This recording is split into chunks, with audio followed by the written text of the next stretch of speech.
नमस्कार। आज हम आप लोगन के साथ दो आसान प्रकार के नमक पारा का रेसिपी शेयर करे जाते हैं।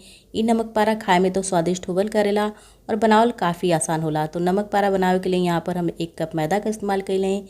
इनमें हल्का सा नमक डाल लेवे के है स्वाद के अनुसार। आधा छोटा चम्मच अजवाइन रगड़ के में डाल देवे के है। अजवाइन डाले से आपके नमक पारा का स्वाद भी अच्छा हो जाला, पाचन भी अच्छा होला। और अब यहाँ पर 3 से 4 चम्मच के करीब तेल इनमें डाल देवे के है मैदा में। तो मैदा में आपके तेल का मात्रा इतना मिलावे के है कि जब आप अच्छी तरह से मैदा में तेल के मिलाएं तो आपका मुट्ठी अच्छी तरह से बंधे के चाहिए और बाद में आप जब मैदा के छोड़ी तो इस तरह से छूट भी जाए के चाहिए। तो मैदा में अच्छे से मोयन कैले से जो नमक पारा बन के तैयार होला वो खस्ता और कुरकुरा बन के तैयार होला। तो अब यहाँ पर मोयन कैले के बाद थोड़ा थोड़ा पानी डाल के कड़ा आटा लगा लेवे के है। तो आटा ध्यान रहे कि सख्त रहे, नरम न लगाएं। और जब आटा लग के तैयार हो जाए तो एक ढक के रख दें कम से कम 20 मिनट के लिए। तो जब आपका 20 मिनट हो जाए तो 20 मिनट के बाद आप एक फिर से एक बार मल लें और मले के बाद इनमें से छोटी छोटी लोई तोड़ के निकाल लें जैसन आपके पसंद हो आकार उस हिसाब से।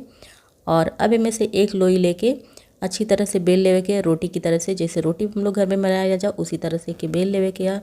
और बेले के बाद एक चाकू के सहायता से चारों तरफ से काट लेवे के है।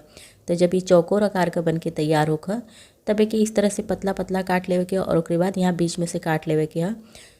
तो ये सबसे आसान तरीका है नमक पारा बनावे का। और भी बहुत सारा डिज़ाइन है लेकिन ये सबसे आसान वाला तरीका है। तो जब ये कट के तैयार हो जाए तो एक तरफ कढ़ाई में हम तेल गरम होके के लिए रख दे रहे हैं। तो तेल के मध्यम आंच पर गरम करी, बहुत तेज़ आंच पर भी ना गरम करे के, बहुत कम आंच पर भी ना गरम करे के है। तो जब तेल अच्छा मध्यम गरम हो जाए तो इसी में नमक पारा के डाल देवे के है और एक हल्का सुनहरा होके तक तल लेवे के है। ये नमक पारा के मध्यम आंच पर ही तले के है। मध्यम आंच पर आप तलब तो आपका नमक पारा एकदम खस्ता और कुरकुरा बन के तैयार होई। तो आँच के यदि आप ज़्यादा बढ़ा देब तो ये जल भी जाला, कच्चा भी रह जाला अंदर से। और आँच के कम कर देब तो ये थोड़ा सा कड़ा हो जाला। तो मध्यम आंच पर तली तो आपका नमक पारा एकदम अच्छा बन के तैयार होई। और जब ये नमक पारा कच्चा रहेला तो तेल में डाले के बाद बहुत सारा बुलबुला आवेला, लेकिन जैसे ही पके शुरू हो जाला तो धीरे धीरे बुलबुला शांत होके लगेला। तो जब आपका बुलबुला एकदम शांत हो जाए और ये सुनहरा रंग का हो जाए तो समझ लें कि आपका नमक पारा बन के तैयार हो गला। तो इसी तरह से पलट पलट के नमक पारा के सेक लेवे के तेल में। तो जब तक हम लोग का ये नमक पारा सीखा था तब तक दूसरी डिजाइन बना लेवे के। तो यहाँ पर हम दूसरी डिजाइन इस तरह से काट के बनौले। आपका जैसन मन करे गोल चौकोर बर्फ़ी के आकार का वैसन आप नमक पारा बना सकीला। तो यहाँ पर देखी तब तक हम लोग का ये नमक पारा भी पहला वाला बन के तैयार हो गया।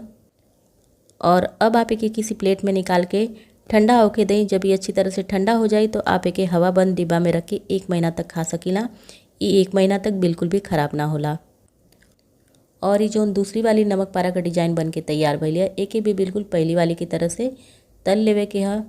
तो एक एक करके इस तरह से नमक पारा के तेल में डाल दें और एक भी मध्यम आंच पर ही तल के सुनहरा कर लें। तो ये नमक पारा का डिजाइन हम थोड़ा सा मोटा बनौले हैं। तो यदि आप इस तरह से मोटा बनावत हैं तो थोड़ा सा एके देरी ले सेके के पड़ी तेल में। और यदि आप पतला बनावत हैं तो वो जल्दी से सीख के तैयार हो जाला। तो आपका इच्छा, आप चाहे मोटा बनाई चाहे पतला बनाई।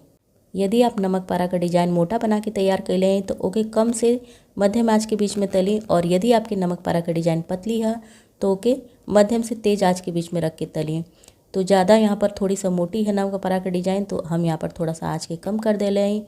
और कम आंच पर एक थोड़ी देर तक सेके के बाद आंच के मध्यम करके एक हल्का सुनहरा होके तक सेक लेवे के है।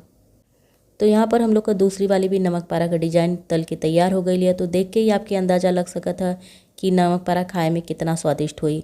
तो ये नमक पारा के भी ठंडा होके देवे के और ठंडा होके के बाद आप एक हवा बंद डिब्बा में रख के 1 महीना तक खा सकेला, ख़राब ना होला, खाए में काफ़ी स्वादिष्ट होला, चाय नाश्ते में लियल जा सकेला, छोटे बच्चों के काफ़ी ज़्यादा पसंद आवेला। तो यहाँ पर आप देखबे कैले हैं कि ई नमक पारा बनावल कितना आसान है।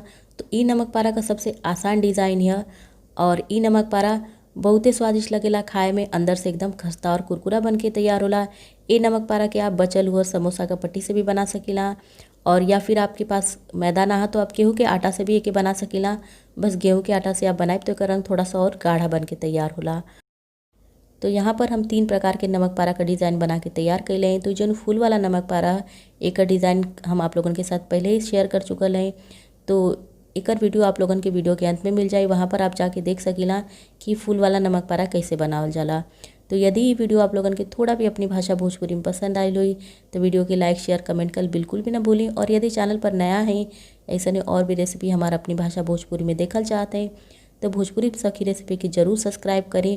सब्सक्राइब करने के बाद बगल वाली घंटी के ज़रूर दबाएं ताकि जब भी हम कोनो नया वीडियो अपने चैनल पर अपलोड करें तो आप तक आसानी से पहुंच जाए। और कमेंट करके ज़रूर बताओ करें कि आप लोगन के ये वीडियो अपनी भाषा भोजपुरी में कैसा लगत है। तो मिलत है फिर अगली किसी नई रेसिपी के साथ, तब तक के लिए नमस्कार।